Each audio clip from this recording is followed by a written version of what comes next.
ဧကရစ်မင်းကြီးကမျက်နှာပေါ်မှာမျက်ရည်ပြတွေစီးကျပြီးငိုနေတဲ့မိန်းကလေးတစ်ယောက်ကိုမြင်လိုက်ရုံနဲ့တင်မိဖုရားကြီးဆူတောင်းပွဲခီးထွက်နေတုန်းဖီနစ်တစ်စိတ်တုံးကိုချက်ချင်းယူပြီးမိဖုရားကြီးကိုယာရုကတ်ချဖို့အမိန့်တော်စာရေးလိုက်တာပါပဲဒါဟာလွန်ခဲ့တဲ့နှစ်တုန်းကနန်းတွင်းပါရောဟိတ်အိုကြီးမသေးဆုံးခင်အနာဂတ်ဟော့စတန်တစ်ခုခြံထားခဲ့လို့ပဲဖြစ်ပါတယ်အကယ်၍ဧကရစ်မင်းကြီးကမျက်ရည်ပြတွေနဲ့မိန်းကလေးကိုမိဖုရားအဖြစ်တင်မြှောက်ရင်တိုင်းပြည်ဟာအနှစ်တရာတိုးတက်စီပင်မယ်လို့ဆိုထားပြီးတစ်နှစ်ကြာတဲ့အခါမှာတော့ဧကရစ်မင်းကြီးကအဲ့ဒီဟော့စတန်မှန်ကန်ကြောင်းတွေ့ရှိခဲ့ရတာပေါ့တာလျန်တိုင်းပြည်ကြီးဟာလည်းအစဉ်ပြေချောမွေ့ပြီးအေးချမ်းသာယာလို့နေခဲ့ပါတယ်ဒါကြောင့်မို့လို့ဧကရစ်မင်းကြီးဟာတိုင်းပြည်အတွက်ဆိုတဲ့အကြောင်းပြချက်နဲ့မိဖုရားကြီးနဲ့9နှစ်ကြာလက်တွဲခဲ့တဲ့တန်ရောစင်ကိုလုံးဝဥပိ္ပခါပြုပြီးမျက်ရည်ပြကျတတ်တဲ့ကြောက်ရီကိုမိဖုရားတဲ့အဖြစ်တင်မြှောက်ဖို့ချက်ချင်းပဲအမိန့်တော်ထုတ်ပြန်ခဲ့ကအချိန်တွေကုန်လွန်ပြီးမိဖုရားကြီးဆူတောင်းပွဲခီးကနေပြန်လာမဲ့နေ့ကိုရောက်ရှိလို့လာခဲ့ပါတယ်ဒါပေမဲ့လည်းနန်းတွင်းအဖွဲ့ကမိဖုရားကြီးဟာလွန်ခဲ့တဲ့အချိန်ဝက်ခန့်ကတည်းကသူ့ဘာသာသူယာရုကစင်းပေးဖို့တောင်းဆိုလွှာတင်သွင်းထားခဲ့တယ်လို့ချက်ချင်းကြေညာခဲ့ပါတယ်ဧကရစ်မင်းကြီးကလွန်ခဲ့တဲ့3ရက်ကတည်းကမျက်ရည်ပြကျတဲ့ကြောက်ရီကိုမိဖုရားအဖြစ်အမည်စရင်သတ်မှတ်ထားပြီးသားဖြစ်တာကြောင့်ဒါကိုကြားလိုက်ရတဲ့မိဖုရားကြီးဟာရင်ထဲမှာစူးနစ်မတက်ခံစားလိုက်ရတာပေါ့ဧကရစ်မင်းကြီးကသူမကိုစားယာရုကချပစ်ဖို့အမိန့်ထုတ်ထားလိမ့်မယ်လို့သူမတခါမှမမျှော်လင့်ထားခဲ့ပါဘူးဒါပေမဲ့အဲ့ဒီညမှာတော့ဧကရစ်မင်းကြီးကသူ့ရင်ထဲမှာသူ့မနေရာကိုဘယ်သူမှအစားမထိုးနိုင်ပါဘူးလို့ပြောပြီးသူမရဲ့ရှေ့မှာမျက်နှာပြက်ဟန်ဆောင်နေခဲ့ပြန်ပါတယ်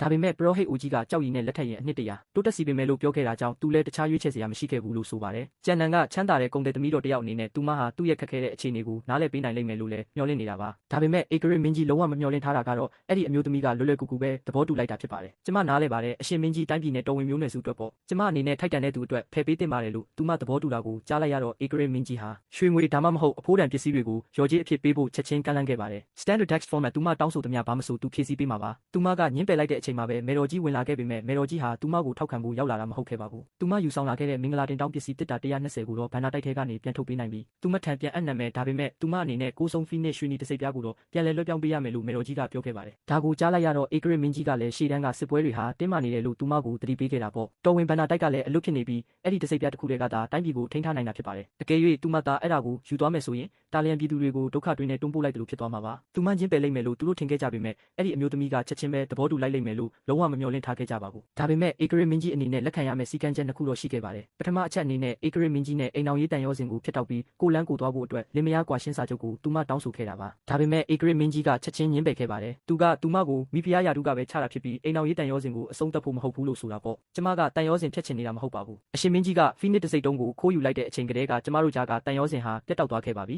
ဒါကိုကြားတော့ဧကရစ်မင်းကြီးကပြန်လည်ညှင်းခုန်ဖို့စူးစမ်းခဲ့ပေမဲ့မေတော်ကြီးကကြားဖြတ်တားဆီးလိုက်တာပေါ့ဒီအမျိုးသမီးကတစိတ်ပြားကိုလွှဲအပ်ပေးမှဖြစ်တာကြောင့်ဒီတောင်းဆိုချက်ကိုဖြည့်ဆည်းပေးနိုင်တယ်လို့ဆိုပါတယ်ထို့နောက်မှာတော့အဲ့ဒီအမျိုးသမီးကဒုတိယမြောက်စီကံချက်အနေနဲ့သူမနဲ့အတူနန်းတွင်းထဲကနေပါလာခဲ့တဲ့အစီကံအားလုံးကိုပြန်ခေါ်သွားဖို့တောင်းဆိုခဲ့ပါတယ်အကယ်၍နန်းတွင်းထဲမှာသာခြံထားခဲ့ရင်သူတို့တွေဟာနောက်ဆုံးမှာမိဖုရားတည့်ရဲ့တက်ဖြတ်ခြင်းကိုခံရလိမ့်မယ်ဆိုတာသူမသိနေခဲ့လို့ပါသူမရဲ့ဒုတိယမြောက်စီကံချက်ကိုကြားလိုက်ရတဲ့အခါမှာတော့မေတော်ကြီးကအကျယ်ကြီးရေမောလိုက်ပါတော့တယ်အစီကံနှဲငယ်ပဲဥစ္စာခွင့်ပြုလိုက်မယ်လို့မေတော်ကြီးကပြန်ပြောခဲ့ပါတယ်ဒါကိုမြင်တော့ဧကရစ်မင်းကြီးကတေးသေးချာချာစဉ်းစားဖို့သူမကိုထပ်မံပြောကြားပြီးဖြောင်းဖျားဖို့ကြိုးစားခဲ့ပြန်ပါတယ်